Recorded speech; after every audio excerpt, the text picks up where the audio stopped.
The aloof president of Hoshino Corporation, Rika Hayashi, lost her memory in a car accident and insisted that Daiichi Mori, her secretary, was her boyfriend. Her tone was firm. Don't I know myself well enough? If you're not my boyfriend, then why are all the call records about you? Daiichi smirked lightly. Is there a chance I'm actually your slave secretary instead? Rika and her driver had been in the accident earlier that afternoon. As soon as it happened, the hospital contacted Daiichi as her secretary. Now he stood in the middle of a luxurious private ward, listening carefully to the doctor's explanation. The patient has a mild concussion. We'll keep her under observation for 24 hours, and if nothing's wrong, she can be discharged. Daiichi took a deep breath. Understood. Thank you, doctor. Then came a familiar, gentle female voice from behind him. I'm fine. You don't have to worry so much. Who wouldn't worry? The raise she'd promised him hadn't even been approved yet. Turning around, Daiichi saw Rika sitting on the hospital bed, her beautiful face practically shouting one word over and over. Raise, raise, raise, raise. President Hayashi, what would you like to eat? I'll get it for you right away. Even though the workday was over, Daiichi didn't mind staying. Even though he'd been running all day, he didn't care. In that vast, quiet ward, his purpose was clear. He was mid-speech when Rika suddenly moved forward and hugged him. He was standing. She was sitting. Her slender arms circled his waist, her cheek pressing gently against him, her sweet voice laced with shyness and unmistakable affection. It's been such a long day. Aren't you tired? If you want a reward, just say so. Daiichi froze, not daring to move. This development, this posture, this atmosphere. He swallowed hard and slowly lowered his gaze to meet her burning eyes. President Hayashi, who am I to you? She gave a soft grunt, as if annoyed, then laughed. Daiichi, you're stupid. Ask yourself. Boyfriend, my uncle, my winter coat. My brain must have turned to mush. Role-playing isn't in your job description, you know. You'll need extra pay for that. Daiichi turned toward the door. Doctor, please do a thorough examination. Once Rika was out of earshot, the doctor pulled Daiichi aside. Her case is unusual. All her memories are intact, except the ones about you, Secretary Mori. Daiichi's heart sank completely. When he returned to the ward, Rika was waiting with furrowed brows. She held up her phone impatiently. Don't I know myself well enough? If you're not my boyfriend, why are all the call logs about you? Is it possible that I'm your slave secretary? Every call log on your phone is proof. Daiichi sat down, struggling for words. Like you said, if I'm your boyfriend, what about your secretary? Knock, knock, knock. There was a knock at the door. A middle-aged woman in a black suit walked in, bowed respectfully toward Rika Hayashi, and handed over a stack of documents. President Hayashi, here are the files you requested. Rika nodded, reaching to take them, but her eyes flicked toward Daiichi Mori instead, the meaning crystal clear. Secretary, look closely. As the woman set the files down and lifted her head, Daiichi froze. Oh, isn't this Rika's personal driver, Sister Wang? Well, no wonder she'd been so flustered the last time he'd caught her.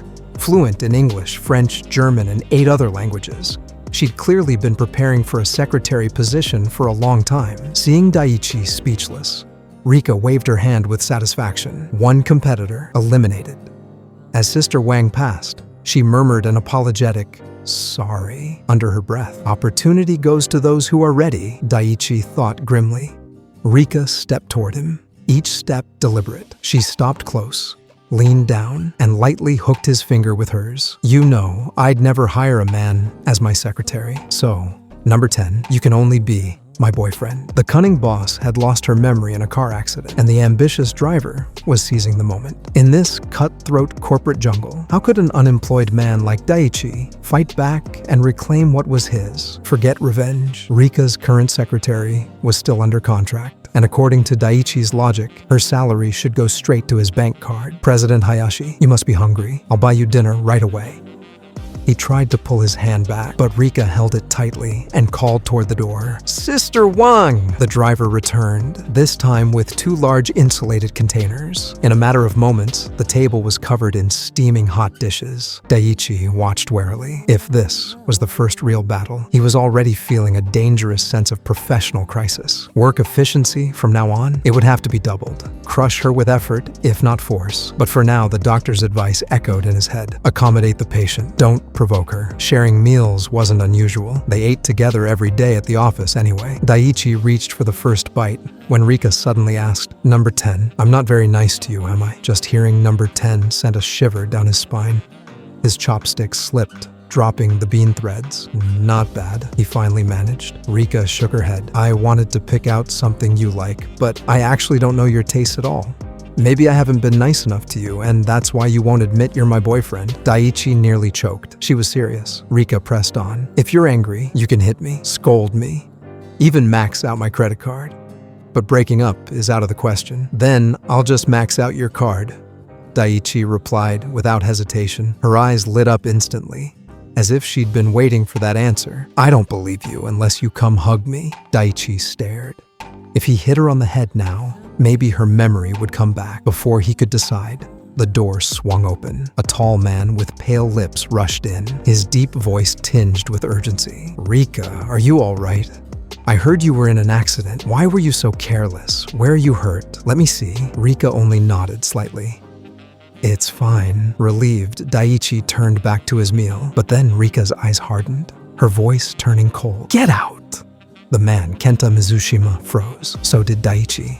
Kenta, the boss's precious Baiyueguang, the one she could never have? He was alive, single, and hadn't gone abroad, so why reject him so coldly? Daiichi knew better than to guess the boss's heart. Ever since he'd learned her secret, he'd tailored her events to match Kenta's style, always finding people with a similar look or temperament. Kenta was the 99th, and the only one Rika had ever said she wanted to keep. 2 years had passed without her replacing him.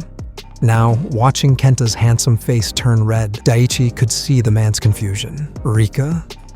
Was there something I didn't do well enough?" Kenta asked quietly. Rika's expression only grew more serious. Then, without warning, she reached over and took Daiichi's hand. By the time Daiichi realized her intent, it was already too late. She actually said it, Daiichi thought, staring in disbelief. Rika's voice was soft but unrelenting. "I was terrible before. Even though I had a boyfriend, I still flirted with other women. That wasn't right." Kenta Mizushima's eyes widened. "Wait a second. How did I go from being a bystander to a main character in this drama?" Daiichi could only think, "My poor heart. I want to cry, but there are no tears left." But Rika didn't stop. She gently guided Daiichi to her side, her tone even more tender than before. "Come here, so you can learn from me. Brother Wen, get out. This is how you treat any man who gets too close to me, understand?" Everyone knew she was being extreme, but no one dared intervene. Kenta gave her a look so complicated it could have been drawn as a flowchart, then turned and strode out of the room. Daiichi slowly pulled his hand away, creating space between them. He took a step toward the door, sensing Rika might stop him, so he spoke first. "She only acts arrogant because you protect her. I'll go outside and give her a piece of my mind." Without waiting for her answer, he walked briskly out of the ward. No footsteps followed, just as expected. Kenta was leaning against the wall outside. Their eyes met. Daiichi smiled, and surprisingly, Kenta smiled back. "Ah, how foolish I must have been all these years to provoke Rika Hayashi." Of course, what Daiichi had just said inside was just an excuse to escape. Kenta stepped forward. "Brother number 10, I wish you and President Hayashi a long and happy life together." That managed to make Daiichi chuckle. "It's not what you think." 5 minutes later, at the far end of the hospital corridor, Kenta stood frozen after hearing Daiichi's full story. President Hayashi is impressive, but her memory really is messed up. She actually mistook her secretary for her boyfriend. Then Kenta's expression shifted, as if something clicked. "Wait. Could it be she never planned to give you anything at all? That she's been turning you into free labor? How vicious," Daiichi thought. Kenta frowned. "Brother, what should we do?" Daiichi shrugged.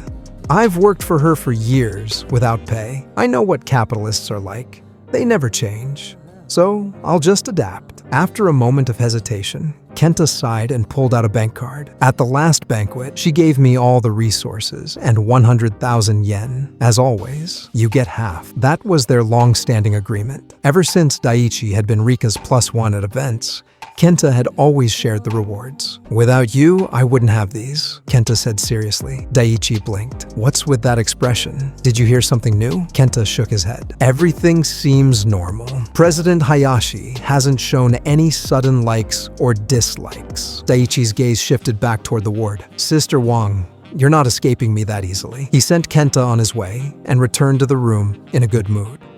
Opening the door, he found Rika sitting at the table, guarding a spread of untouched dishes. She looked up at him expectantly. It was half coaxing, half trying to please him. "I don't have an appetite alone," she murmured. "I wanted to wait for you to eat together." "Why? Does that feel kinda cute?" The cold CEO suddenly seemed years younger. Daiichi almost wanted to record it and save it for the day her memory returned. He cleared his throat and sat down. No sooner had he picked up his chopsticks than Rika dropped a piece of fish into his bowl. "The bones have been picked out," she explained, casually changing the subject. "By the way, did you cancel tomorrow's dinner?" Daiichi raised an eyebrow. "Or did you cancel it?" Rika didn't even hesitate. "I did." Daiichi slid his phone across the table. "Then, you choose a male companion."